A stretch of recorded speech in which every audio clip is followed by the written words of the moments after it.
Boa noite. Bom, então vamos começar o nosso boa noite a todos e todas, não é? Para os que vão assistir depois e para os que estão agora, os que ainda virão, nós aconselhamos esse livrinho Momentos de Consciência, ele é muito bom. E hoje eu escolhi a mensagem de número 4, Conflitos e Consciência, já que a gente vai falar hoje sobre complexos, né? Vamos fazer um estudo para ver o que a gente entende, o que é isso, ver como é que a gente se analisa melhor, para a gente ir se descobrindo como é que a gente funciona. Então vamos lá, conflitos e consciência. Nos alicerces do inconsciente dormem todos os processos da evolução antropológica e as aquisições psicológicas do ser em formas de experiências vividas. Toda vez que uma delas não pode ser assimilada e passou aos arquivos profundos, permanecerá como possibilidade de emergir do arcabouço onde dorme, reaparecendo na feição de conflitos. Então, tudo que está dentro de nós, nos alicerce do nosso inconsciente, o que não foi resolvido pode voltar, emergir do arcabouço onde dorme, que é no inconsciente, reaparecendo na feição de conflitos internos. Os conflitos resultam igualmente das ambições insatisfeitas, dos desejos frustrados e das manifestações íntimas que ficaram recalcadas sem o concurso da razão. Então veja que todos os nossos conflitos resultam das nossas insatisfações, dos nossos problemas interiores que ficaram frustrados lá dentro, recalcados, frustrados, sem o concurso da razão, sem nós termos condição de pensar sobre eles para nos ajudarmos. O ser humano, libertando-se das heranças do primarismo, estagia na fronteira dos hábitos instintivos e do discernimento do que lhe é factível realizar. Adaptado aos fenômenos automáticos, nem sempre dispõe de forças morais para superar a limitação, de onde nascem as incertezas e dúvidas, que se transformam em complexos e conflitos emocionais, que é o que nós vamos estudar hoje. Joana, boa noite. Boa noite. Entrou mais alguém? Deixa-me ver quem foi. Fabrício. Boa noite, Fabrício. Boa noite, pessoal. Boa noite. Comportamentos arraigados em insegurança escamoteiam-se nos painéis do inconsciente e remanescem no ser em forma de impulsos tormentosos, complexos perturbadores, tendendo a infelicitar a criatura que lhe experimenta a constrição. O conflito é o claro escuro do que fazer ou não realizar, tendendo sempre para o desequilíbrio e a aflição. Não digerido, transforma-se em expressão emocional de desajuste. Todo conflito que não é digerido transforma-se em expressão emocional de desajuste, somatizando distonias orgânicas que abrem espaço para a instalação de várias doenças. Parasito vigoroso, o conflito deve ser identificado para posterior eliminação. Toda vez que algo se apresente sombrio na área da emoção, por medo, ignorância, pressão ou fraqueza, pode tornar-se conflito mais tarde. Não é? E se não for resolvido, os conflitos podem gerar os complexos, que é o que a gente vai ver hoje. Só há, entretanto, conflito quando a consciência não luz discernimento e ainda obliterada deixa-se conduzir apenas pela inteligência ou pelos instintos, permanecendo sem direcionamento. Então, isso aqui é a introdução da mensagem, tá certo? Então, ela vai dizer que a existência humana é um constante desafio e que cabe a nós buscarmos resolver os nossos conflitos, pensar sobre eles, para que nós possamos superá-los. O título é Conflito e Consciência.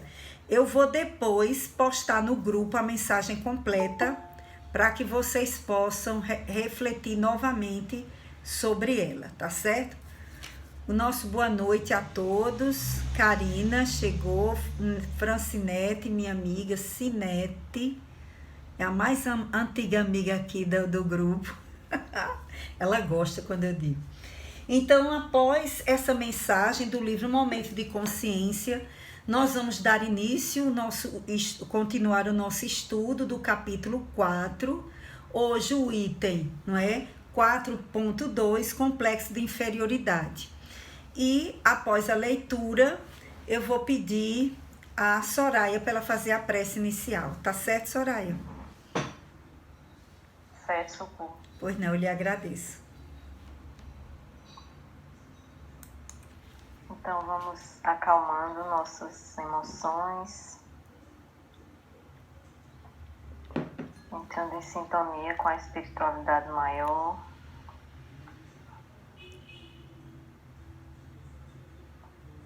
Senhor Jesus,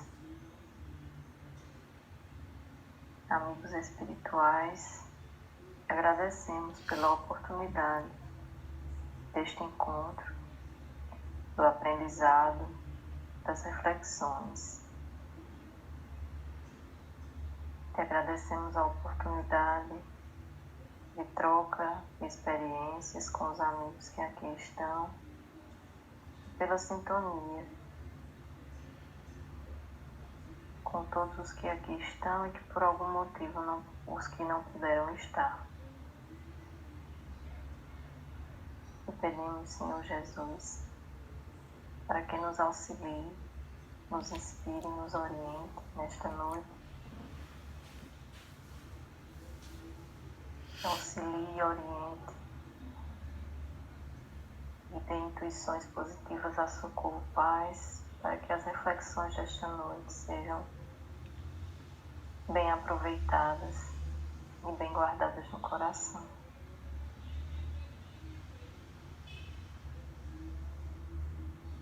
Em Teu nome, Senhor, damos por iniciado este estudo e este momento de encontro e de aprendizado. Que assim seja. Que assim seja. Obrigada, Soraya. Vamos, então, dar início ao nosso estudo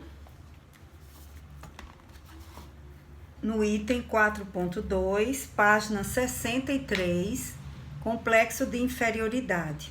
A semana passada nós terminamos as características dos indivíduos introvertidos e extrovertidos e hoje nós vamos continuar a reflexão.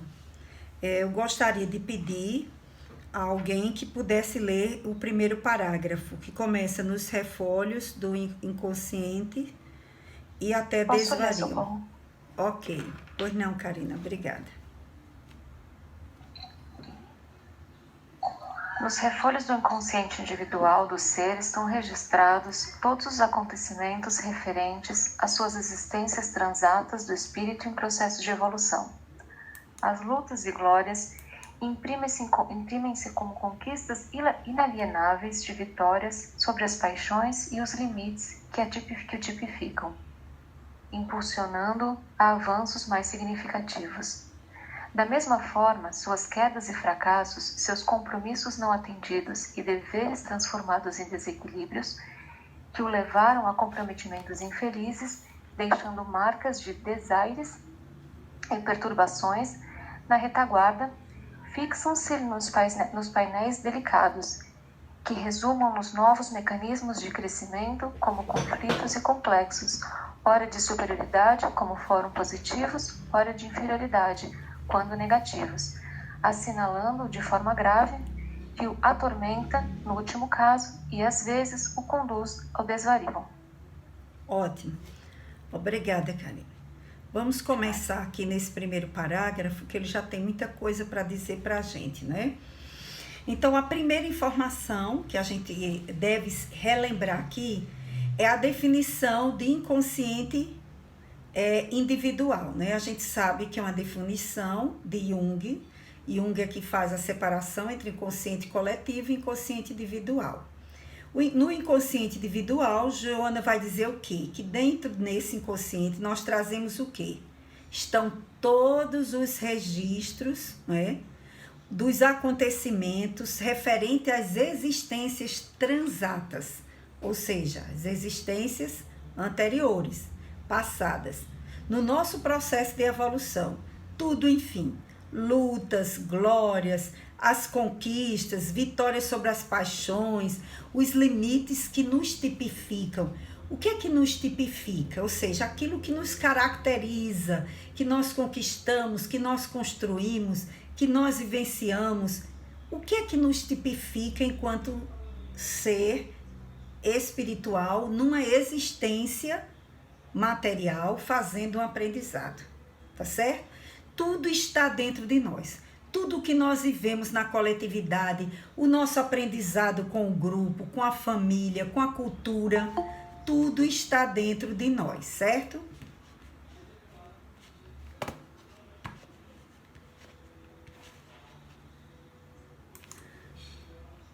O mouse está falhando aqui. Está demorando a funcionar. Eu já liguei, mas ele está com um defeitozinho. Inês, também seja bem-vinda. Então, vamos lá. Todo mundo já entendeu que o inconsciente individual tem a ver com nossas experiências individuais. O coletivo tem a ver o aprendizado nosso com a ancestralidade, todos os registros que nós somos capazes de receber também na convivência com a cultura, na convivência com as línguas que já falamos, com os países que moramos, com todas as nossas experiências, certo? Esse pessoal tem a ver com as nossas experiências individuais. Mesmo você morando na mesma casa, com os mesmos irmãos, você vai ter o seu inconsciente individual e seu irmão vai ter o dele. Cada um vai registrar. Você conviveu com um pai violento ou uma mãe relapsa. Cada um vai registrar no seu inconsciente pessoal, individual, de acordo com o que nós temos condições de perceber. De acordo com as nossas experiências anteriores. Por exemplo, a gente vê um pai alcoólatra. Um filho termina indo para o vício, o outro não vai. Por quê? Era para todos irem? Não. Era para todos não irem? Não sei, também não. Porque vai depender da experiência de cada um. Então, quando a gente fala de inconsciente individual, mesmo cada pessoa passando pela Segunda Guerra Mundial, os judeus, cada um vai ter o seu inconsciente individual, o seu registro, a sua superação, o seu trauma, o seu conflito. Pode aquele conflito ter resolvido e o outro gerou um trauma, gerou um complexo. Porque isso vai depender dos meus limites, da minha construção, do meu estágiozinho evolutivo. Porque mesmo no planeta de provas e expiações, cada um de nós estamos em estágios. Passamos por experiência. Então, tanto as lutas, as conquistas, as coisas boas e as ruins, as paixões, os nossos limites, tudo isto nos impulsiona a avanços mais significativos. Então, não só o registro da coisa ruim, tem o registro da coisa boa também. Mas tudo nos leva ao crescimento, até mesmo com nossos traumas, com nossos conflitos, nós vamos crescer.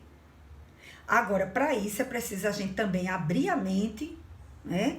Para isso, Deus nos deu a inteligência, nos deu a sabedoria e nos deu dentro de nós as leis divinas, o eu divino, a busca do eu divino que está em nós.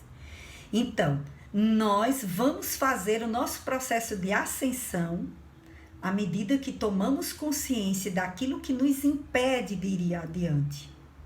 e da vontade que eu tenho de me ajudar e de buscar ajuda. Georgia, boa noite. Raules, boa noite também. Então, veja bem. Ficou claro que é o inconsciente individual? São todas as nossas experiências, o que eu passei de positivo, de negativo.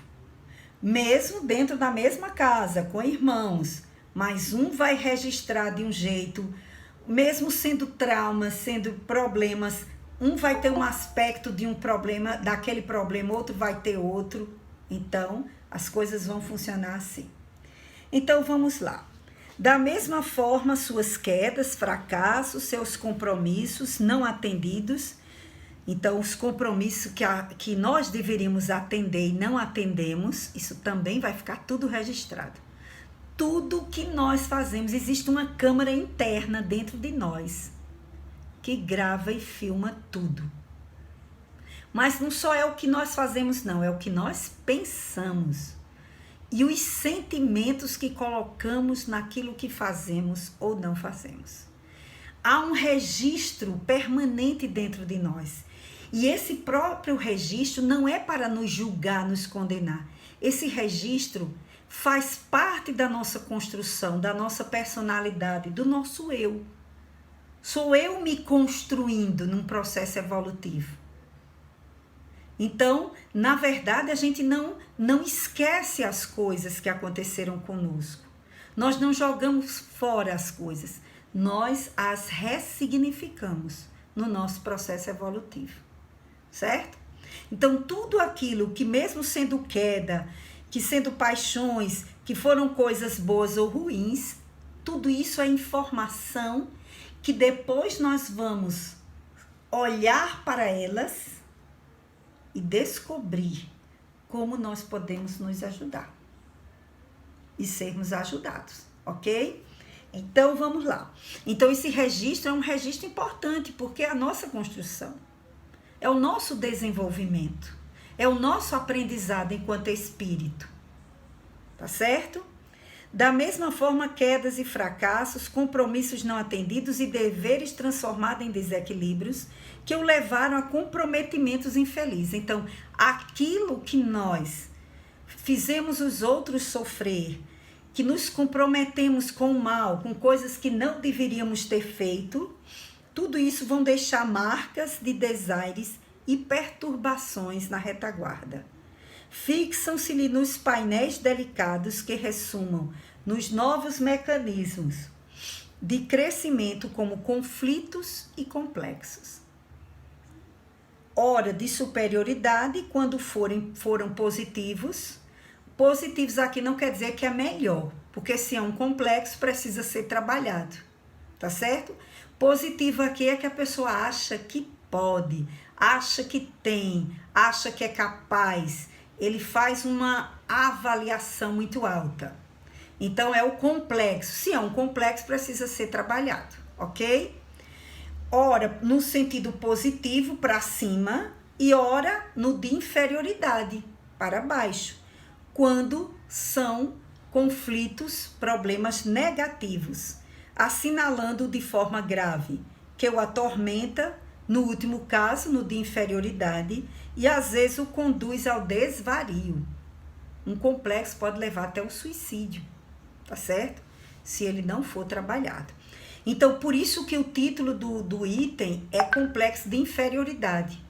Não é porque o de superioridade seja melhor, é complexo, mas é porque nós vamos ver, quando a pessoa está no complexo de superioridade, ela se vê muito para cima, então ela busca tudo, ela vai e ela termina encontrando mais rápido a saída, porque o outro se isola, se fecha e não sai do canto.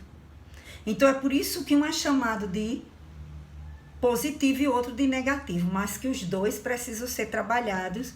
O de inferioridade, Joana vai falar aqui que ele dá mais trabalho em função disso, da pessoa não buscar ajuda. Então vamos lá, o que que a gente entende? Vamos retomar. Então tudo fica registrado. Esse estudo aqui está ficando registrado em minha consciência e na consciência de cada um de vocês. Se isso vai gerar uma coisa boa em mim ou não, vai depender de como eu vejo, de como eu faço tudo isso. Certo? Tudo isso tem a ver com o que a gente sente, com o que a gente passa. Se isso aqui for feito numa situação muito desesperadora, pode me gerar um conflito interior e levar, digamos, a Socorro Paz a parar o curso. Digamos que isso estivesse gerando muita tensão na minha família. Adja, boa noite, minha flor, seja bem-vinda. Digamos que isso gerasse um conflito, um problema no lar. Então, eu teria que parar para poder evitar o conflito. Se você não trabalha o conflito, aquilo pode gerar um trauma. E você lá na frente dizer, eu não vou mais fazer, porque eu não tenho condição, não dá certo, não tenho tempo, nada favorece. E você começar a gerar um drama, um conflito. Primeiro vem o sentimento do conflito. Depois é que a gente potencializa esse conflito. Tá certo? A gente vai chegar, isso aqui é um exemplo bem bobinho, mas a gente vai chegar a exemplos mais fortes do que um conflito, como um conflito se transforma, né, num sentimento, que é o título aqui de inferioridade, até chegar a um complexo de inferioridade, ok? Então, todas essas experiências estão gravadas em nós. Se a experiência é boa, ela tem um registro bom, né? Por exemplo, eu tenho um registro bom na infância, de piquenique. Então, eu não tenho trauma com piquenique. Mas digamos que alguém tinha ido para um piquenique na infância e aconteceu uma coisa grave. Um acidente, perdeu um primo, afogado. Vamos para uma tragédia, né? Então, a pessoa ficou com trauma. E ela gerou um conflito. Ela gerou um trauma. Ela ainda não tem um complexo, certo? Isso aqui é um trauma, é um conflito. Ela pode gerar um trauma, certo? E não querer mais ir para piquenique. Digamos que ela tentou superar o conflito e foi para outro piquenique. E nesse piquenique na escola, os coleguinhas tinham lanches gostosos, maravilhosos.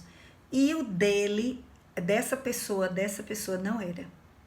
E os outros começaram a fazer bullying, mangar, do lanchezinho que ele trouxe. Crianças, não é?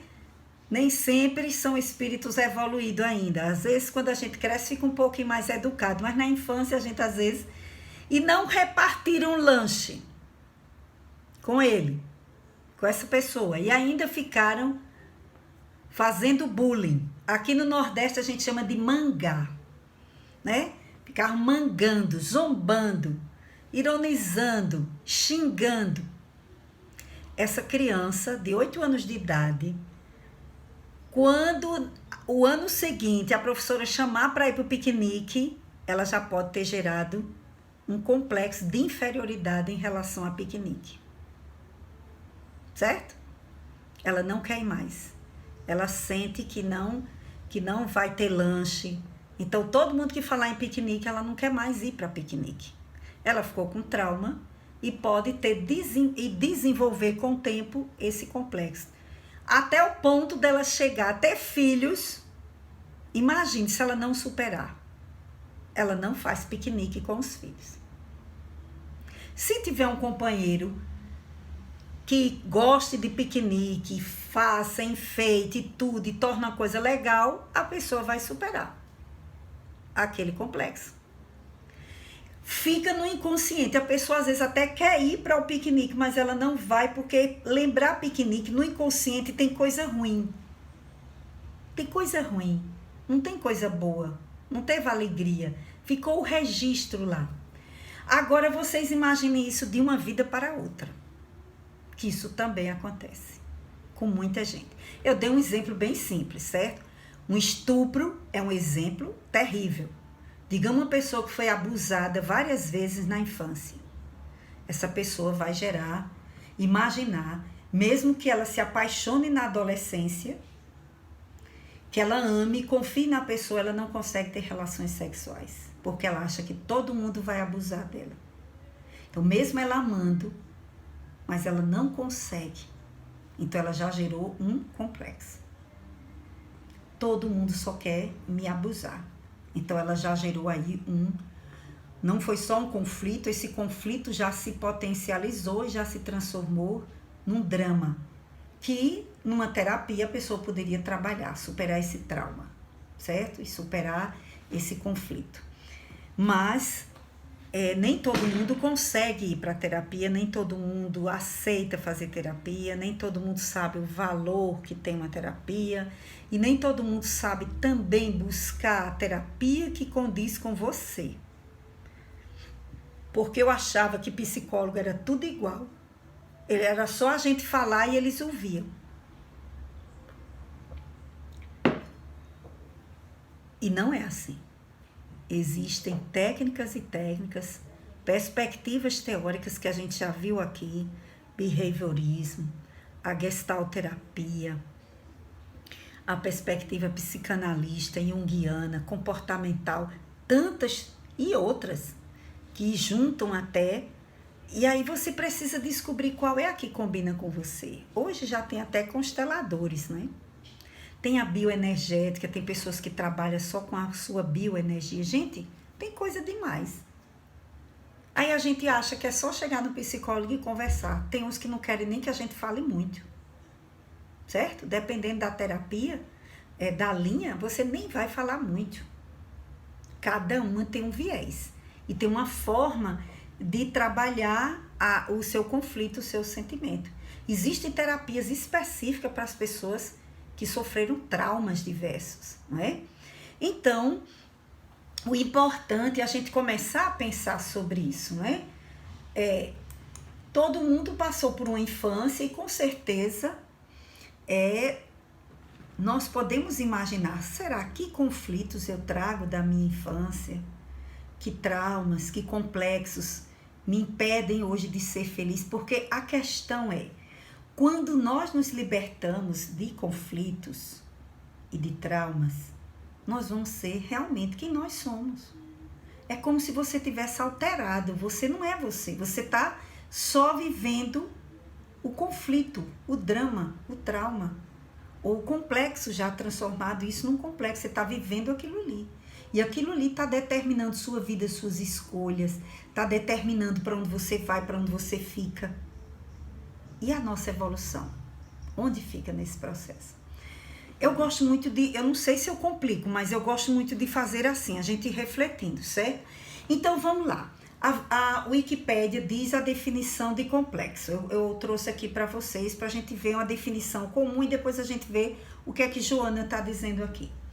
Um complexo é um padrão central de emoções, memórias, percepções e desejos no inconsciente pessoal, organizado em torno de um tema. Veja. Então, o complexo tem a ver com emoção, tem a ver com um tema, uma coisa específica que aconteceu, que gerou emoção, que gerou dor, que gerou sofrimento. Um conflito, algo que ficou. Então, é um padrão de emoção, que essa emoção vai estar em desarmonia, com certeza, tá certo? Tem a ver com memórias? Tem, porque a gente grava isso, fica registrado na memória. Tem a ver com as nossas percepções também, com o que a gente percebe, com o que a gente memoriza, com o que a gente sentiu. É um sentimento, para chegar a ser um complexo, é um sentimento forte, que a gente poderia dizer, em relação a uma determinada coisa, tá certo? Então vamos lá, vamos ver o que é que ela diz mais aqui para nós.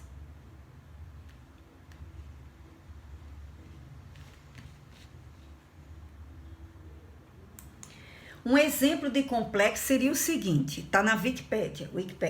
Se alguém tivesse uma perna amputada quando criança, isso influenciaria profundamente a vida de uma pessoa, mesmo que ela superasse a deficiência, mesmo que ela chegasse a andar com a perna mecânica, a se desenvolver, tudinho. O que é que ele diz? Uma pessoa pode ter muitos pensamentos, emoções, memórias, sentimentos de inferioridade, triunfos, amarguras e determinações centradas nesse aspecto da sua vida, ou seja, a perna ser amputada. Então, se ela passou a ter muitas emoções, sentimentos, memórias, né? Esses registros em relação a isso aí, e se esses pensamentos que ela tem, essas emoções e esses sentimentos forem perturbadores, tá certo? Jung iria dizer que essa pessoa tem um complexo sobre a perna. Clareou? Se os sentimentos que ela tiver, certo? Forem sentimentos e pensamentos perturbadores. Então, a terapia iria trabalhar isso, para ela tentar superar isso. Esse trauma que ficou lá. Como foi que ela perdeu essa perna? Foi numa árvore? Foi num acidente de carro? Foi numa moto? Como foi isso? Foi no meio da rua? Que sentimentos e memórias ela registrou na hora daquele fato?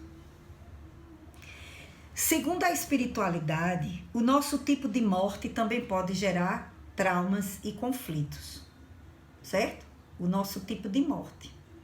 A gente pode chegar no plano espiritual traumatizado, dependendo do tipo de morte. Então, uma pessoa que é assassinada, se ela ficar muito traumatizada com aquilo ali, ela chega no plano espiritual precisando de tratamento. E ela pode desenvolver um complexo até para a encarnação seguinte, ela já reencarnar com esse complexo de inferioridade ou de superioridade, dependendo do que aconteceu. Ou ela trazer o registro só do trauma, ficou o trauma.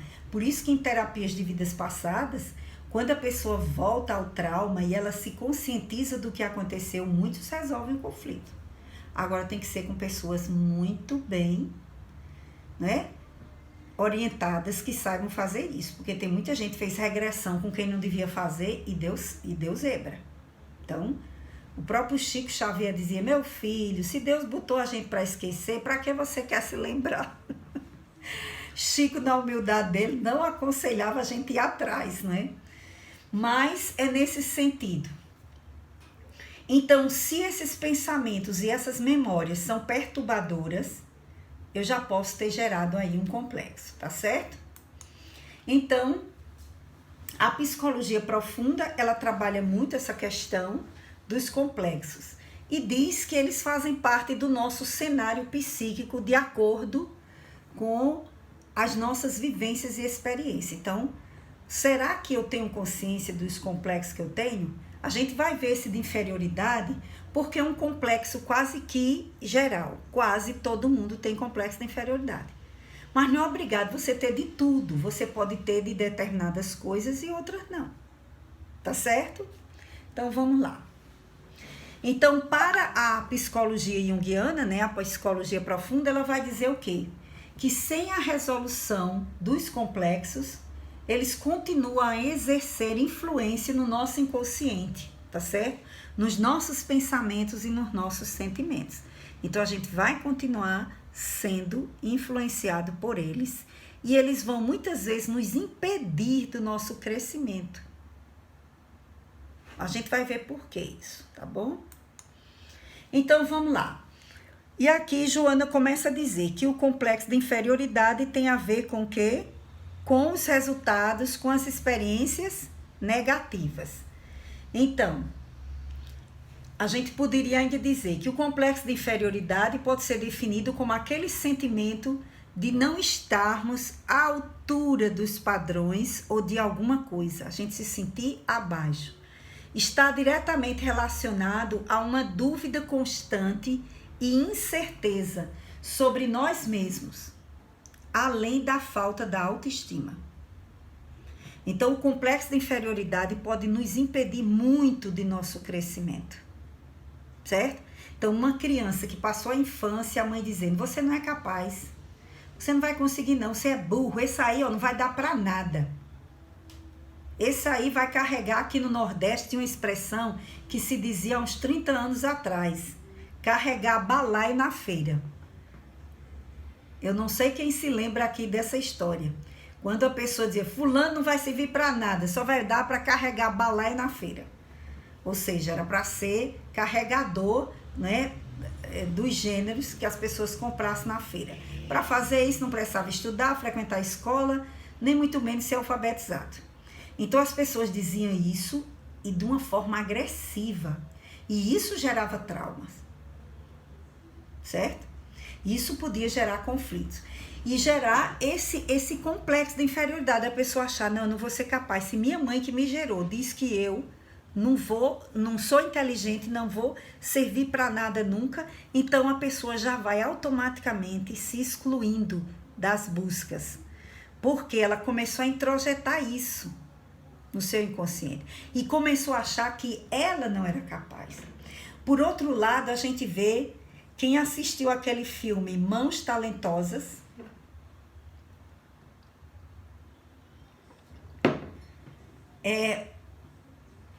O doutor, que eu esqueci o nome dele agora, eu não sei se é Binho, meu Deus, como é o nome dele? Alguém vai se lembrar e vai me dizer. É Mãos Talentosa. O que uma mãe fez para que os filhos se alfabetizassem, ela negra, eles negros, numa sociedade que exclui, certo? Sociedade americana. O que essa mãe, por dar estímulos positivos,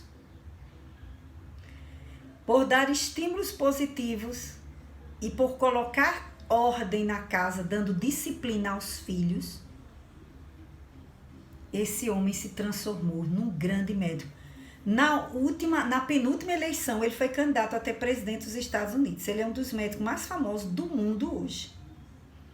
Vocês depois procurem para me lembrar o nome dele, que eu estou esquecida agora. O nome do filme vale a pena assistir, Mãos Talentosas. Aí você vai ver o que uma mãe faz quando ela dá estímulos positivos. Não é ela dizer que o filho, por exemplo, o menino faz um rabisco e a mãe diz que ele é já um Picasso. Não é isso, né? É orientar essa criança para ela gostar da arte. Diz o nome todo, vê se vocês acham o nome dele todo. Por favor, quem dá uma olhadinha aí na internet. Então, o que uma pessoa pode fazer e crescer a partir de estímulos e de orientação. Não é simplesmente você dizer que você é inteligente e não bota o camarada para estudar, nem tira dúvida. É Benjamin Carson, é isso mesmo.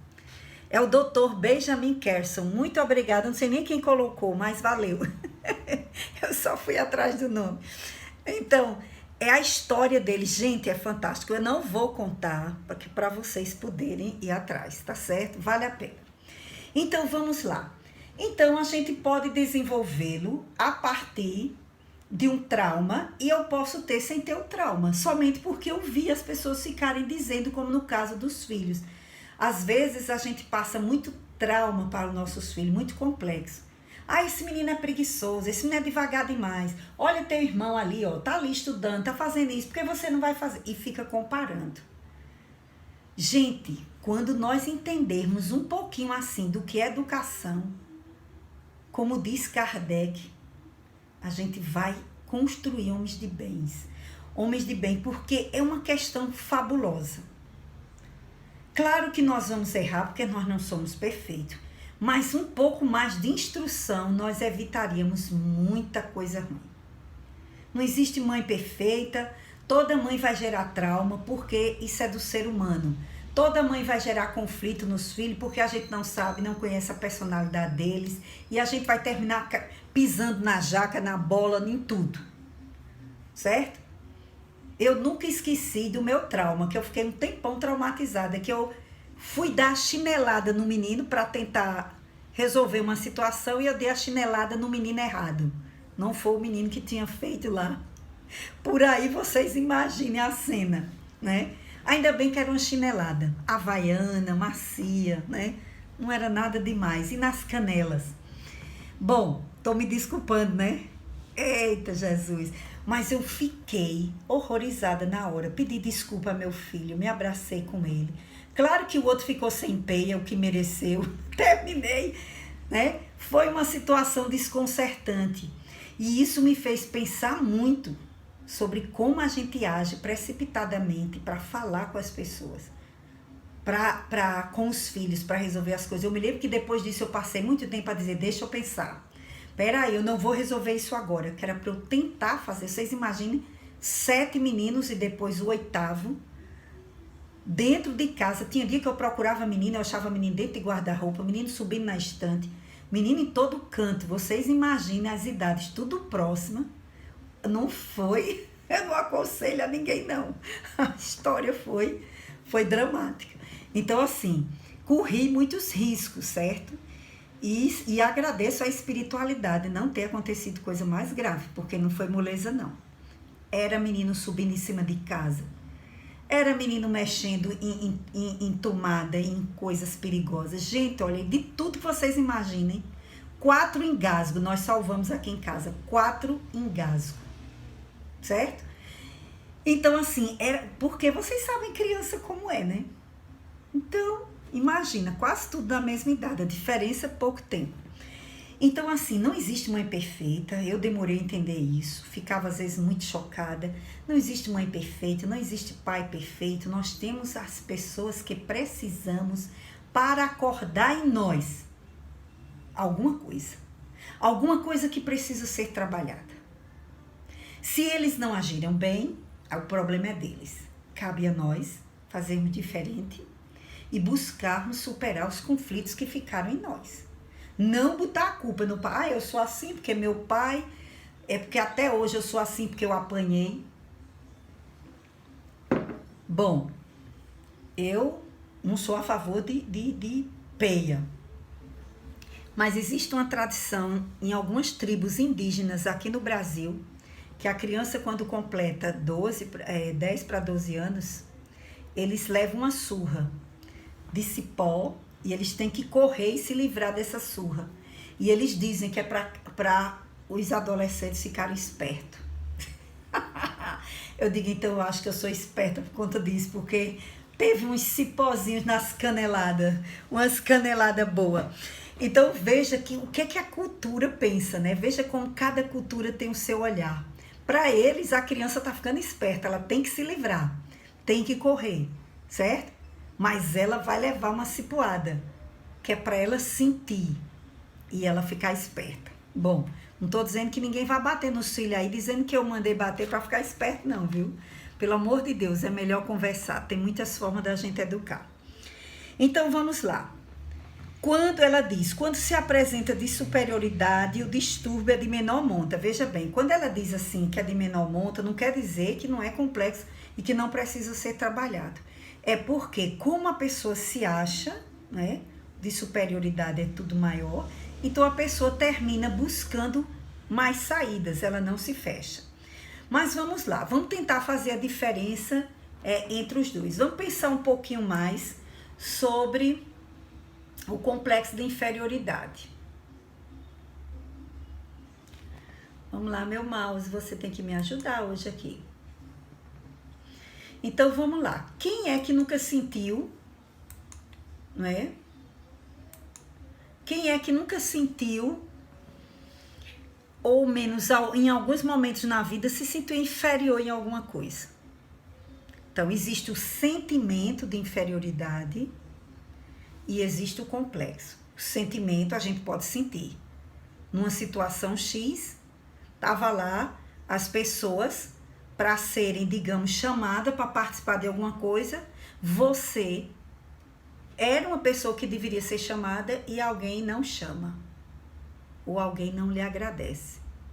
E você começa a sentir, mas por que esqueceram de mim? Por que eu não sou importante? Não se lembraram de mim? Eu trabalho nisso há tanto tempo, agradecer a fulano, beltrano, que chegou depois e ninguém se lembrou de mim. Com certeza isso vai doer. Mas não é obrigado se transformar num complexo. Isso pode ser um sentimento de inferioridade. Então, as pessoas podem passar por isso, elas experimentar momentos em que ela se sente muito insegura e essa insegurança vai fazer com que ela se sinta inferior ao outro, certo? Ela se sinta incapaz, de conquistar aquilo ali. Ela acha que ela não tem condição, competência para conquistar. Então, tem lá um concurso, ela faz, vou nada, eu não passo nunca nesse concurso. Eu não vou passar nunca. Então, ela pode ter esse sentimento de inferioridade, porque o complexo já gera um conflito maior, que a pessoa até gostaria de ir, mas ele não consegue. Então, por exemplo, a pessoa que tem um complexo de inferioridade, ela pode não chegar a nenhuma entrevista. Ela não vai nem fazer entrevista. Porque ela diz, eu não vou passar. Eu não tenho condição. Não, eu nunca passo. Isso não é para mim. Eu não tenho sorte. Eu não fui feito para isso. Isso não vai dar certo. Por que será que ela pensa assim? Isso aí, essa atitude já está impedindo de avançar. Porque toda vez que você se coloca num desafio, você está se abrindo para a vida. Olha, eu vou fazer esse concurso. Não sei se eu vou passar, eu vou estudar. Não sei se eu tenho condição, mas você enfrenta. Mas o que acha que não vai passar e que ele não é capaz, porque ele se sente inferior, aí já tem um complexo. Porque ele já pensa assim, isso já está lá no inconsciente, que ele às vezes até quer ir se inscrever, mas ele não consegue. Ele vai ter que fazer realmente uma terapia, ele vai ter que enfrentar isso aí, para ele poder reconhecer as suas potencialidades, porque o complexo de inferioridade tem a ver com baixa autoestima, certo? Então a pessoa não se sente capaz, ela não vê, ela se sente inferior aos outros, ela vive se comparando com os outros. Então uma coisa é eu ter um sentimento de inferioridade, outra coisa é eu ter um complexo. Quais seriam os sintomas do complexo de inferioridade? Eu procurei elencar aqui alguns a partir de algumas leituras. Timidez extrema no entorno social. Então a pessoa que tem timidez extrema, a ponto dela chegar num lugar, ela só vai se for acompanhada, ela não é capaz de chegar e se apresentar, ela não é capaz de chegar e pedir uma informação, então essa pessoa está numa timidez extrema. E isso tem a ver com as experiências dela. Necessidade de agradar e satisfazer as outras pessoas. Pessoa que o tempo todo está agradando o outro. Isso demais é complexo de inferioridade. Você se sente tão inferior que você sente que tem que fazer tudo pelos outros, para os outros poderem gostar de você. Então você é aquela pessoa que está dando sempre festa, que está fazendo tudo pelos outros, que deixa de fazer até coisas para você, para fazer para os outros. Isso pode ser um complexo de inferioridade. Pode ser um drama lá da infância ou de vidas passadas. Como você não era elogiada, não era reconhecida, então você tem que estar agradando o pai, a mãe, a avó, e você se tornou aquela pessoa extremamente trabalhadora, que faz tudo para todo mundo, morre, se acaba, porque você acha que para ter a atenção deles, você precisa ser assim. Isso é falta de autoestima, certo? Comparação constante com as demais pessoas. A pessoa que tem complexo de inferioridade, ela fica se comparando o tempo todo. Fulano fez, eu não faço. E hoje nas mídias, minha gente, o que tem de gente desenvolvendo complexo de inferioridade, as pessoas só postam foto o quê? Bonito, maquiado, passeando, viajando, comendo num restaurante. E eu já vi uma cena bem engraçada num vídeo. O rapaz pega a foto, tira da internet, faz uma montagem que ele está comendo, não tem nada. Bota uma mesa, bota um birô bem chique, dizendo que está trabalhando, não tinha nada a ver com isso. A pessoa estava num lugar sem trabalhar e sem fazer o trabalho que estava dizendo e sem comer a comida que estava postando. Então, vocês vejam, por que essa necessidade de estar o tempo todo se comparando? O outro fez, eu também faço. Ah, minha irmã comprou... Vocês já notaram em família, quando um pinta a casa, os outros vão tudo pintando? Não é bom, não é? Na vizinhança, vocês já notaram que é assim? Quando um vizinho pinta a casa e ajeita, pode prestar atenção. Começa os outros a fazerem. É uma tendência nossa, a gente termina se comparando. Fulano pintou a casa e eu não pintei. Fulano trocou o carro e eu ainda estou com esse faz 10 anos? Não é possível. Meu irmão ganha menos do que eu e trocou o carro. As pessoas terminam. Isso é complexo de inferioridade. Por que eu só faço se os outros fizerem? Tem um porém. Bom, então comparação constante com as pessoas. Ah, porque eu não tenho a roupa, eu não vou para a festa, porque meu vestido não é igual ao de fulana. Fulana comprou não sei aonde. E o meu, eu não vou. A gente começa a se comparar, começa a se sentir inferior. Fulano lê 10 livros por ano, eu não leio nenhum, então eu já sou burro. Aí eu começo a me sentir inferior. Gente, são tantas coisas que a gente bota na cabeça, que fica se comparando. Você não vê as suas aquisições, não vê a sua vida. Fulano tem a vida dele, tem o mundo dele, tem as aquisições de vidas e vidas e vidas. Nós não temos que nos comparar com ninguém, minha gente. Nós temos que agradecer a nossa conquista, a nossa luta, a nossa vida.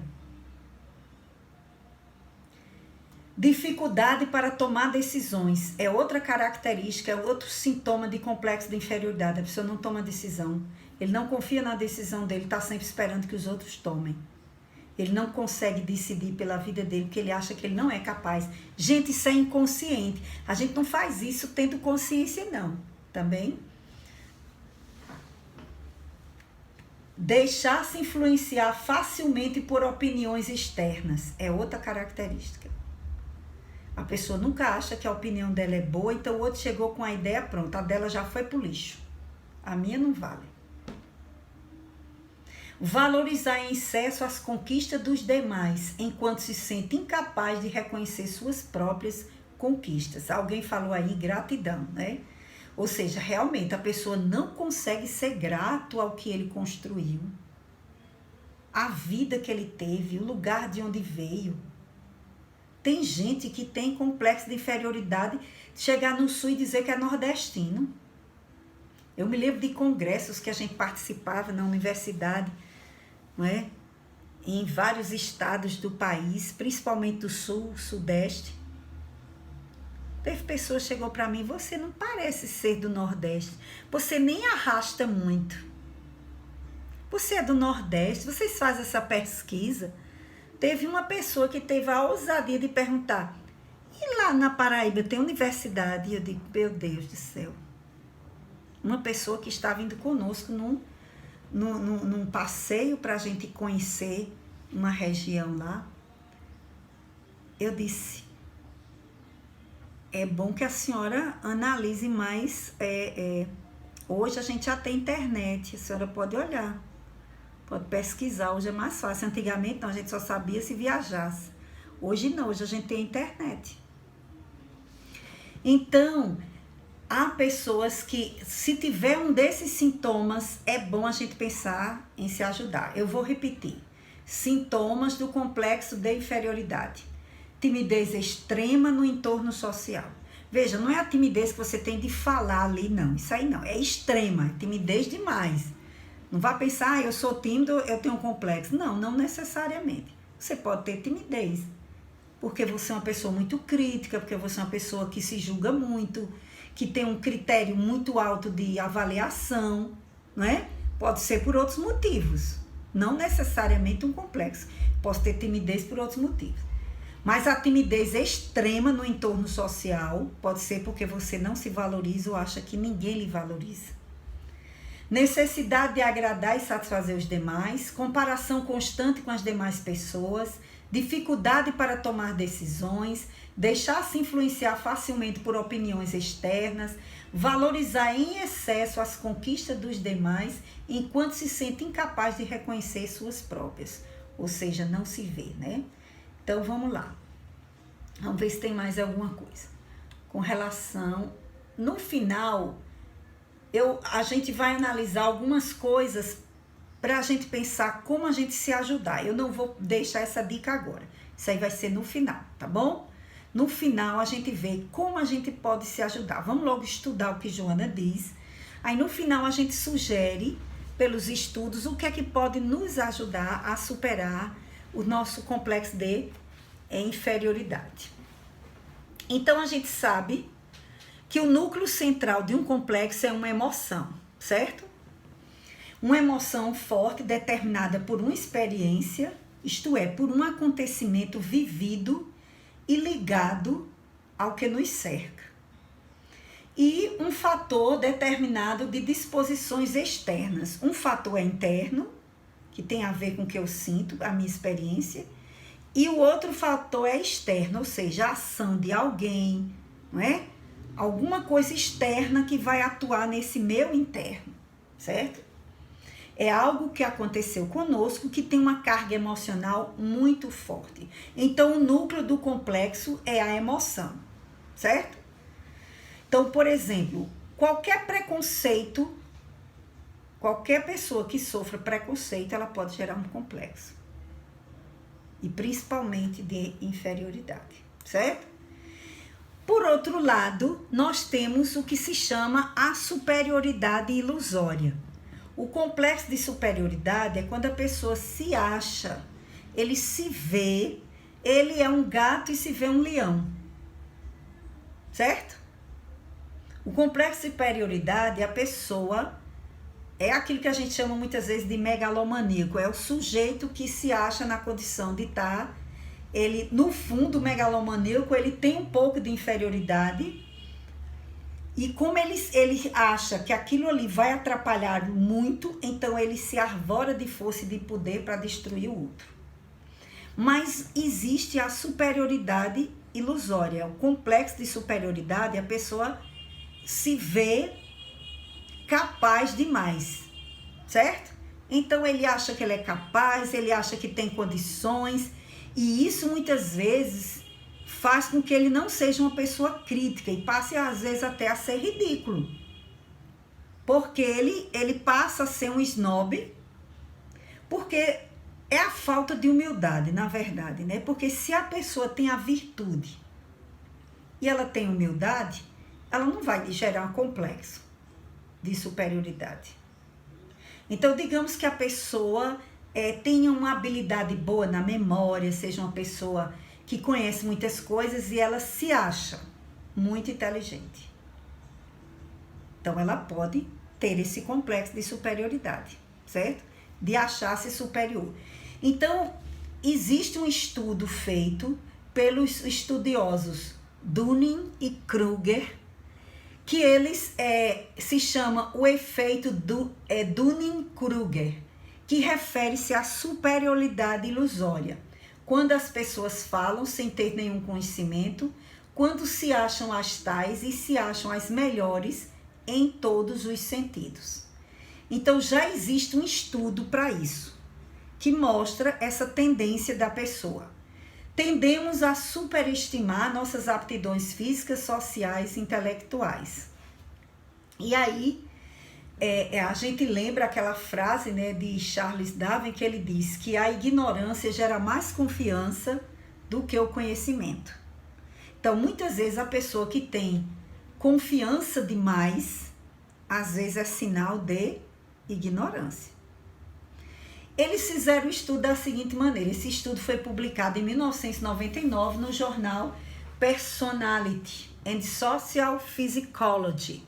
David Dunning e Justin Kruger fizeram um estudo bem interessante que pode ser resumido da seguinte forma. A. As pessoas acham que sabem tudo.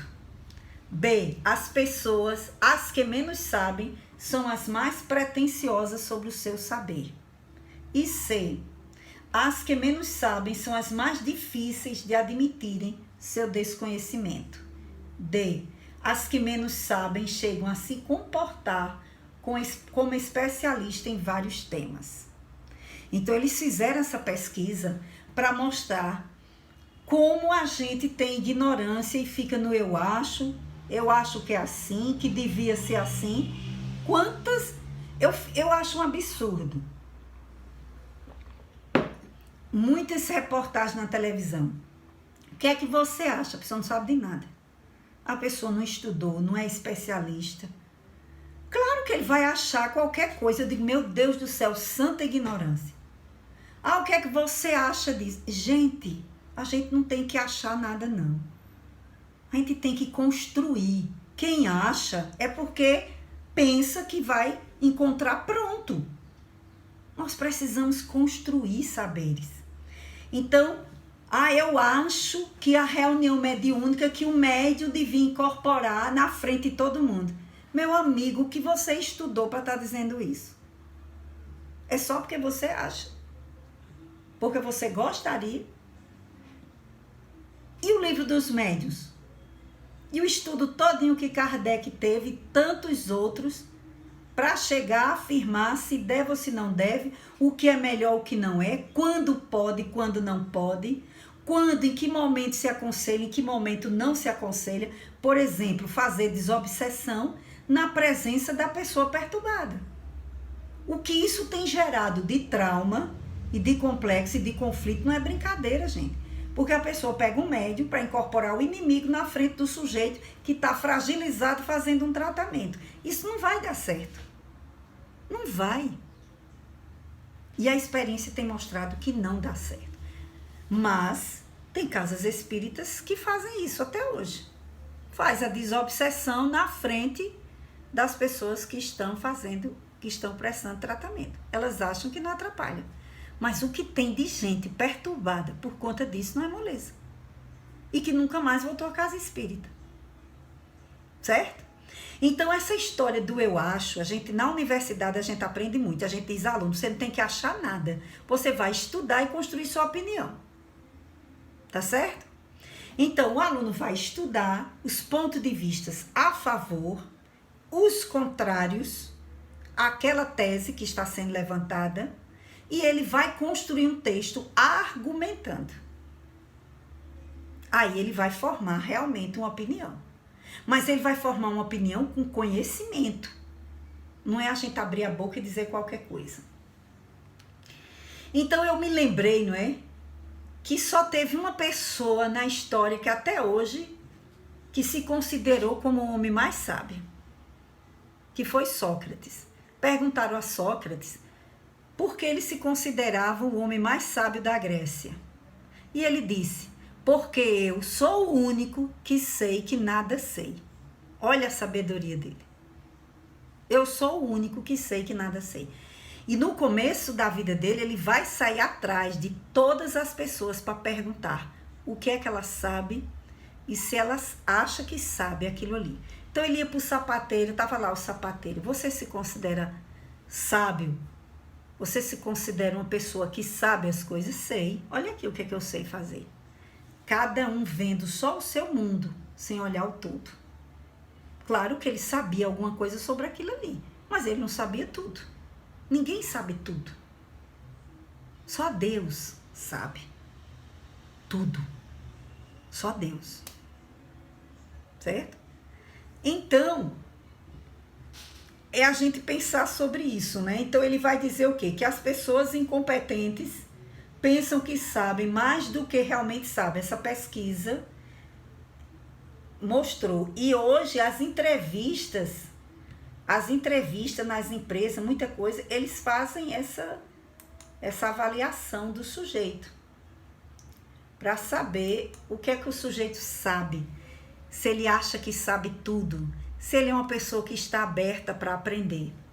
Então, depois de disponibilizar algumas questões, os que mais erraram eram os mais confiantes nos acertos. Aí eles perguntaram, de 0 a 10,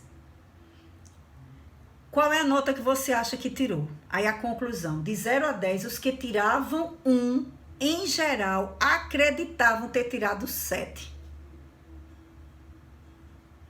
E veja que não é fácil. A gente, professor, corrige prova, o aluno faz. Não, essa não é minha nota, não. Quantas revisões de prova o professor tem que fazer na universidade? Eu já levava as provas para a sala de aula. Eu não esperava o aluno abrir, processo, corrigir as provas e levava para a sala de aula. 30 minutos para você rever sua prova, analisar as respostas, coloca a observação que você acha e eu vou rever. Eu já fazia isso, gente. Eu nunca esperei por aluno abrir processo contra minhas provas. Eu sempre levei as provas. Comentava as questões e depois pedia para eles observarem por que eles achavam que não era que aquela nota estava inadequada naquela questão. Aí depois eu ia me sentar, ter o horário para rever com eles. Primeiro eu fazia isso, fazia uma revisão nas respostas das questões, porque o objetivo é aprender, não é reprovar. É o que ele está aprendendo com aquelas respostas. O que ele está aprendendo sobre ele mesmo, sobre o que ele diz e o que ele pensa. Então, veja que as pessoas que tinham pouco conhecimento, as notas que elas se dão era lá em cima.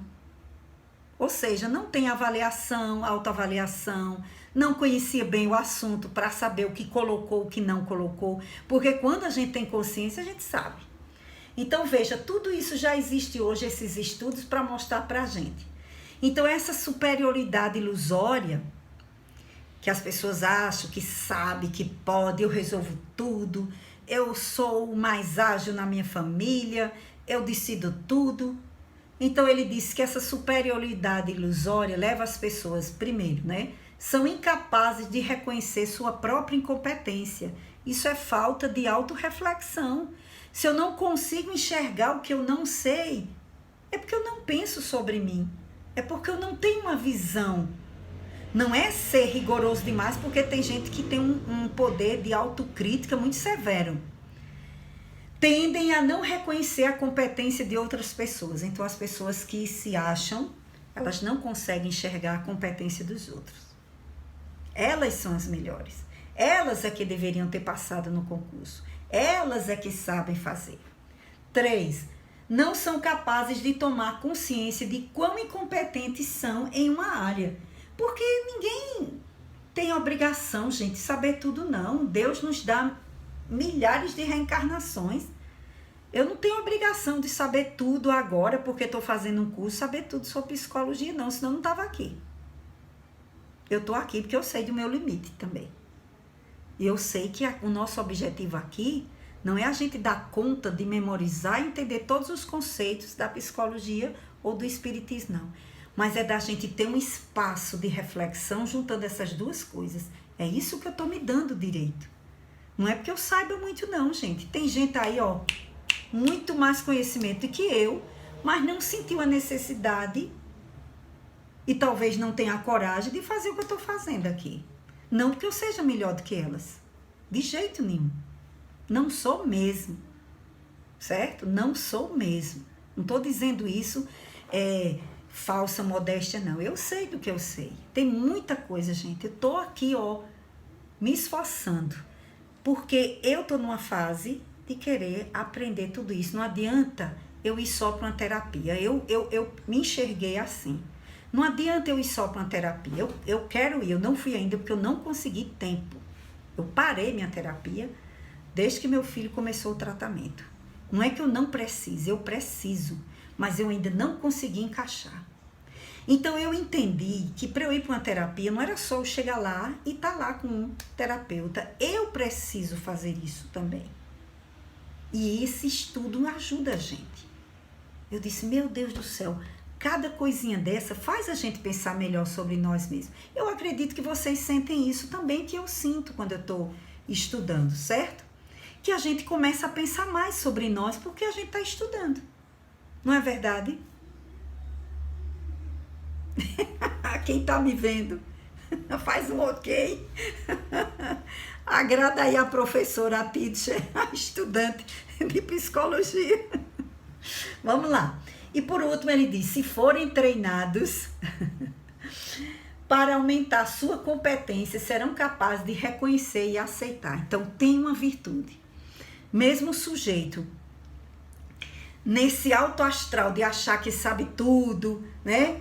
Que não reconhece a sua condição, mas na hora que chegar alguém e começar a mostrar, eles são capazes de mudar. É por isso que quem tem um complexo de superioridade pode sair mais rápido. Não é porque não seja um drama, não. É porque a pessoa termina se expondo e quem se expõe também tem que ouvir. O outro se esconde, ninguém diz nada. Estão percebendo? Então a pessoa se expõe e ele também vai ouvir, um dia a ficha vai cair. De um jeito ou de outro. Ele pode até ter coragem de ir para uma terapia, porque ele acha que pode. Não, isso é besteira, no instante eu faço. Então, a gente vai pensar nessa questão do complexo de superioridade e inferioridade. E como superá-lo, a gente vai deixar um pouquinho mais para frente. Meu Deus, como eu me animo. Gente, eu estou no primeiro parágrafo.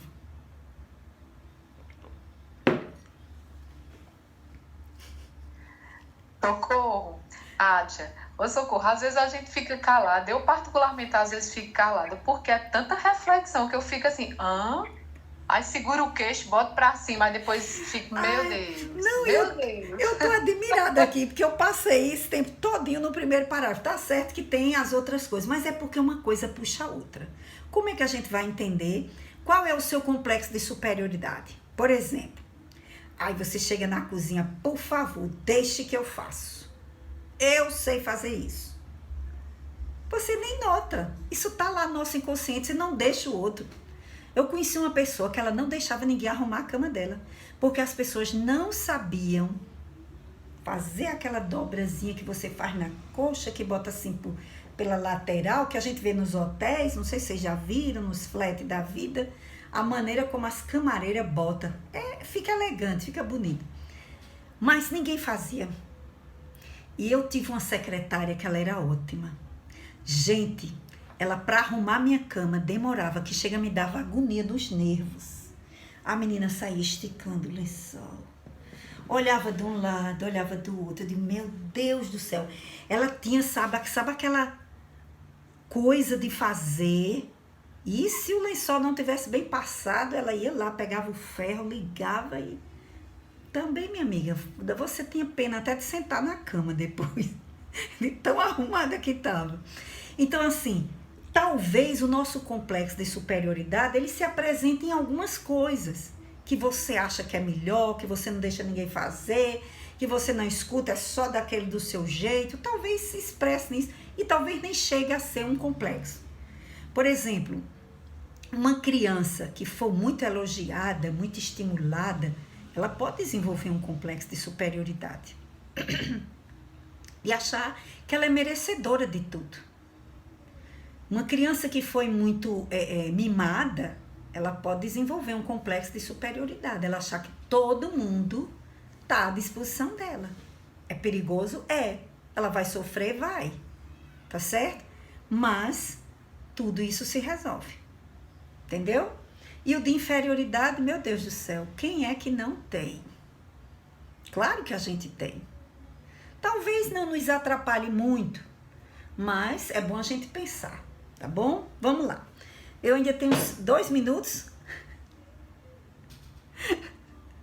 Eu vou rir agora. Eu bem animada para ler o segundo parágrafo. Gente, eu não vou ler. Eu prometo que na próxima semana eu vou ser mais. Então, para animar vocês, então eu vou nesses 2 minutos só dizer alguma coisa que a gente pode fazer para a gente ir já superando o complexo de inferioridade. Primeiro, você descobre se tem. Tá? Porque isso é inconsciente, você não vai saber que você é aquela pessoa que prepara a festa para todo mundo, que aquilo é um complexo de inferioridade. Você não vai notar logo. Certo? Tem pessoas que servem a família todinha por complexo de inferioridade. Não é caridade, não. No dia que acordar, não vai fazer almoço para ninguém. Vai passar um tempão sem querer fazer almoço para ninguém. Certo? Porque não era uma virtude. Era um vício, um medo, um conflito, um complexo. Pode ser um sentimento de inferioridade e pode ser um complexo. Então, vamos lá. Como a gente pode superar? O que precisamos, primeiramente, descobrir nossos valores, certo? Primeira coisa, eu tenho que olhar para mim e começar a ver meus valores. Por que eu só estou vendo coisa ruim em mim? Gente, é tanta gente se achando feio na internet. É tanta mulher bonita, tanta gente e se achando feio, se achando... Meu Deus do céu. Ai, porque ninguém está curtindo minhas fotos, ninguém me elogia, ninguém... Por que essa pessoa se sente inferior? Por que ela não se aceita como ela é? Aí vamos puxar daqui, puxar dali, tirar dali, botar acolá. Eu não sou contra nada, não. Eu acho bacana a pessoa ter coragem de fazer cirurgia plástica, ter coragem de se ajeitar, porque... É preciso coragem, né? Mas, pois não, Karina. Mas tem gente fazendo isso por complexo. Muitos complexos. Ou por querer o complexo de superioridade. Eu tenho que ser a mais bonita do pedaço. Eu não posso ter uma falhinha na minha aparência. Então, tudo isso tem que ser revisto, tem que ser pensado. Então, descobrir nossos valores, procurar se aceitar, ter confiança em nós mesmos, começar a desenvolver essa confiança, buscar ajuda psicológica, isso é óbvio, tem que ser, compreender o sentido da vida, porque quando eu tenho uma visão de mundo, eu posso superar essas minhas dificuldades, certo? Deixe-me ver aqui outro que eu tinha anotado que eu achei interessante. Deixa eu ver aqui se eu encontro.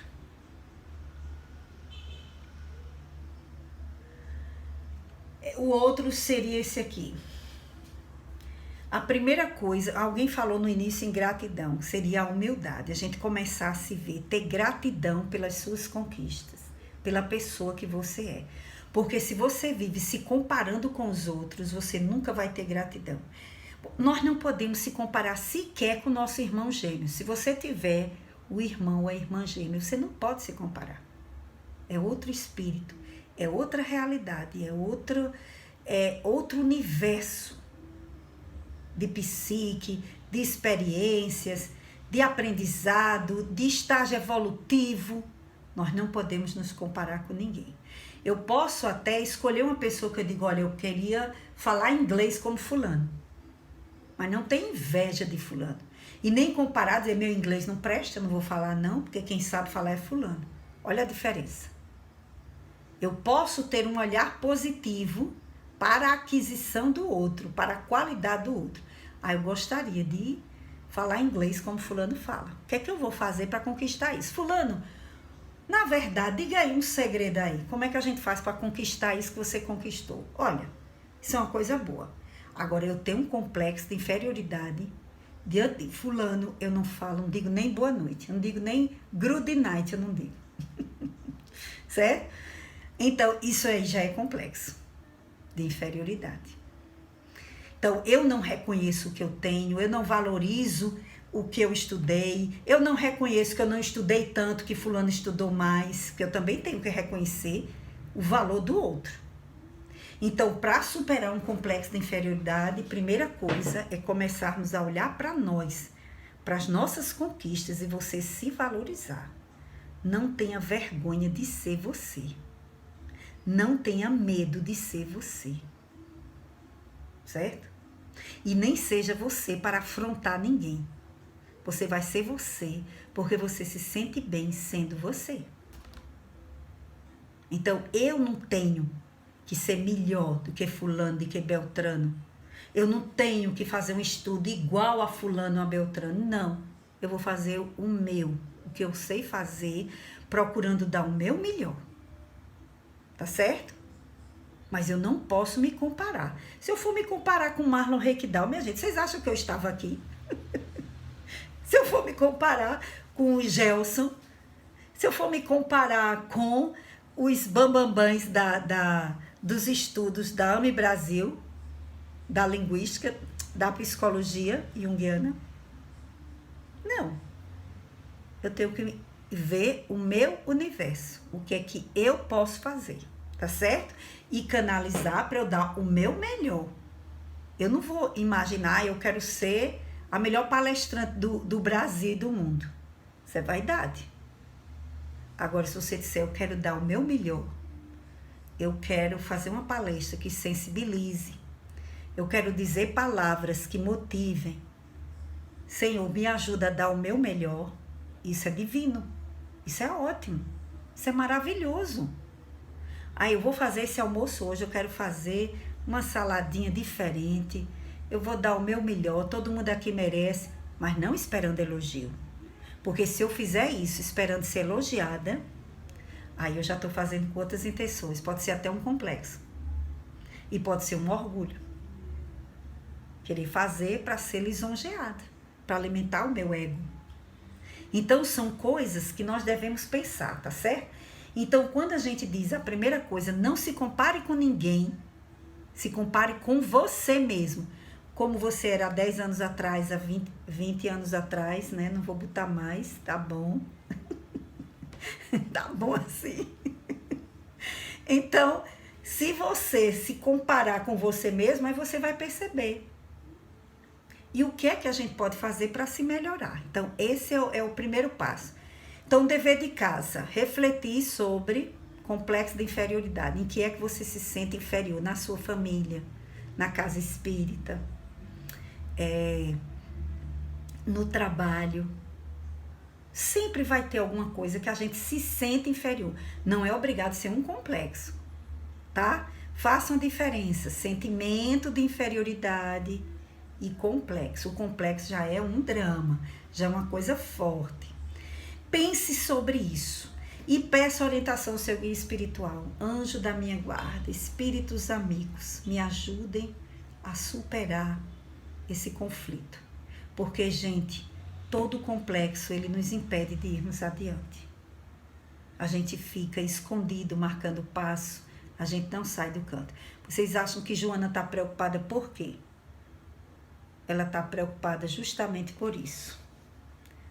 Então, a nossa tarefa de casa seria analisar os dois, né? O de inferioridade e ver o de superioridade. É menos frequente, mas não pense iluda não, viu?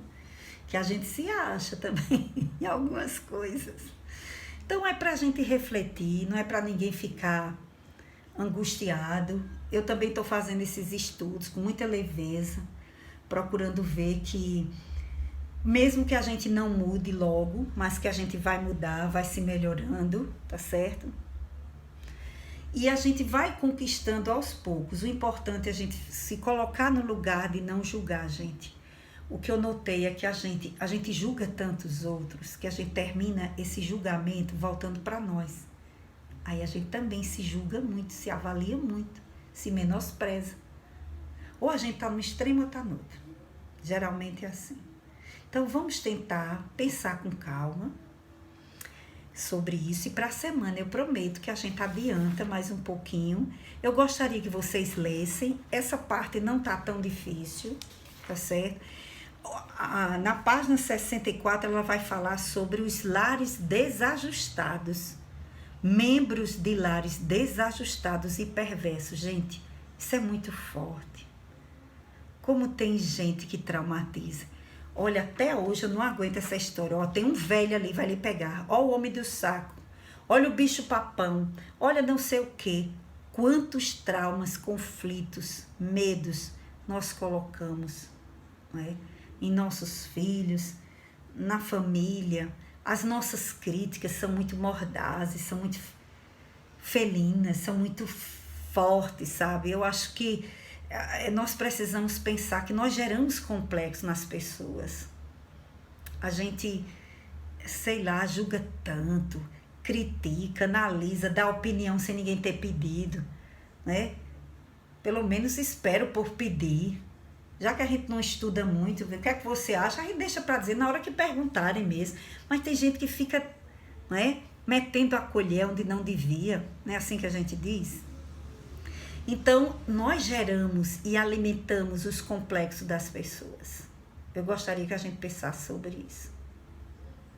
As pessoas têm traumas, têm conflitos, têm complexos, têm sentimentos de inferioridade e muitas vezes a gente alimenta. Bom, vamos ficar por aqui, não é? Não deixei ninguém falar nada hoje. E aí? Alguém gostaria de dizer alguma coisa? A gente escuta. Quem gostaria de falar alguma coisa?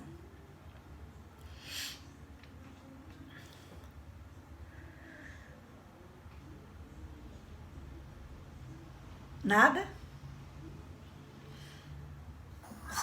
Socorro? Sim. Tá bom o áudio aí? Tá ótimo. Pode falar. Uma coisa que eu acrescento, né, na discussão que me fez refletir, né, em relação à questão das redes sociais, né? Isso. Elas nos prejudicam bastante, muitas vezes a gente não percebe, de modo que isso acaba como... Não sei se alguém aqui viu o documentário, Democracia, como é? Alguma coisa assim, relacionada ao uso das internets, que tá na internet agora, Netflix, eu acho. Democracia que trans, não sei, alguma coisa assim. Eu assisti, é excelente. Depois alguém, se puder lembrar aí o nome, tá bem em voga agora. A importância de a gente tentar filtrar, né, essa coisa de como as redes sociais nos influenciam, né, para a gente tentar criar perfis mais aceitáveis de nós, né, quando na verdade ninguém vai ter, né. Então é interessante esse percurso, né, que é muito comum que as pessoas vivem, né, de quando se deixam levar pela internet, acabam ficando meio que dependentes dela, né, de aceitação, de elogios. Isso, no meu caso, por exemplo, os 2 primeiros anos de uso meu de Facebook, era uma grande necessidade que eu tinha, né, de curtirem fotos, textos, que eu gosto de escrever poemas, né, poemas, assim, aquela necessidade. E depois eu fui tentando rever isso. Felizmente, hoje eu já meio que resolvi. E, curiosamente, minha mãe, por exemplo, isso parece estar acontecendo agora. As pessoas mais velhas, quando estão se aposentando, como na minha família algumas pessoas, né, estão ingressando nesse meio e acabam passando por algo parecido também. Então, minha mãe, por exemplo, no primeiro ano dela, ela colocava foto direto, aquela necessidade, sabe? A gente tem que ter cuidado, porque pode meter tanto criando ilusões, né, e que a gente é querido porque recebe muitas curtidas, como, quando isso não acontece ou deixa de acontecer, a gente ficar com complexos sendo reforçados e tudo, né? Então, isso. É importante a gente ter bem lembrado. Muito bem lembrado, Fabrício. É isso mesmo, a gente precisa pensar sobre isso. É um novo momento. E quem achar também o nome desse... eu acho que é um filme ou é um documentário que saiu recentemente, é muito importante como eles nos influenciam, nossos pensamentos. Democracia em Vertigem, Wellington? O que tem sobre redes sociais é esse Dilema das mesmo? Redes. Não sei se é esse. Pois é, a gente dá uma olhada, é o Dilema das Redes. Dilema das Redes, desculpa, é esse nome. Dilema das Redes. É muito interessante a gente ver isso, assistir, porque vocês vão ver, viu? A gente fica impactado. A gente já sabe, mas como a coisa é mostrada nos mínimos detalhes por pessoas que trabalharam, né? É muito forte, gente. Para a gente ver o quanto nós somos influenciados e quanto nós aumentamos os nossos complexos, nossos traumas, nossos dramas, né? Se não soubermos usar essa ferramenta tão poderosa, tão importante, que veio para nos ajudar a crescermos espiritualmente, a crescermos intelectualmente em todos os níveis, mas que o homem sempre arranja um jeitinho para ganhar dinheiro em cima da ignorância. E, inclusive, eles estão usando os conhecimentos psicológicos para nos induzir, para ler praticamente as nossas mentes, nossos gostos, para nos influenciar. Então, vocês vejam lá que é muito importante assistir. Eu tinha pensado em anotar o nome para trazer para vocês e terminei me esquecendo. Bom, gente, então nós vamos agradecer por estes momentos. Eu agradeço a participação, a presença de todos vocês, os que acompanham, né, de forma remota também, os que acompanham depois, nos seus momentos disponíveis. Esse momento de reflexão que nós estamos tendo para o nosso crescimento interior. Que Deus nos abençoe, que a gente se fortaleça nessa busca. E eu vou fazer a prece bem rápida, tá certo? Em função já do nosso horário. Então, elevemos juntos nossos pensamentos ao Mestre de todos os mestres, que conhece todos os nossos corações, que sabe do destino que nos aguarda, da luz que trazemos na alma, porque Ele mesmo nos disse: vós sois luzes, tendes poder para fazer o que eu faço e muito mais.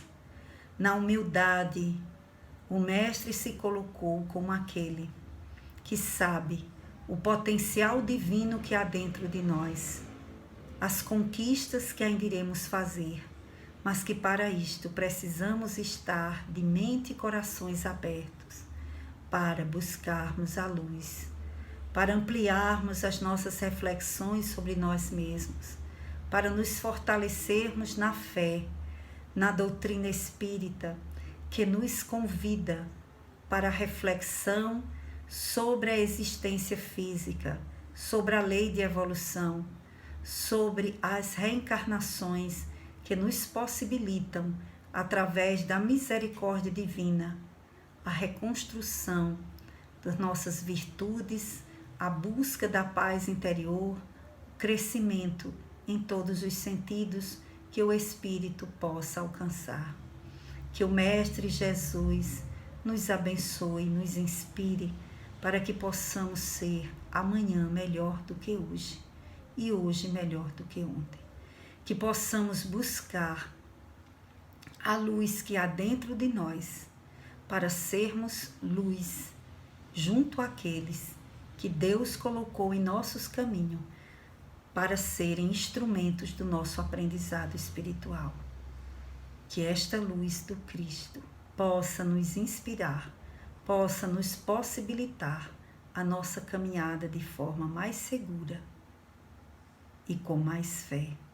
Abençoa-nos, Senhor, ajuda-nos a compreender o que este momento na humanidade nos pede, para que sejamos aqueles que colaboram, que estão abertos, que como espíritos conscientes buscam humanizar-se, lutando para um mundo melhor, começando do nosso mundo íntimo. Abençoa-nos a todos e concede-nos um final de semana em paz contigo, Senhor. Sê conosco hoje e sempre. Que assim seja. Que assim seja. Muito obrigada. Assim seja. E pela presença de todos e todas. Um abraço bem grande, bem carinhoso. Que tenhamos um fim de semana com Deus.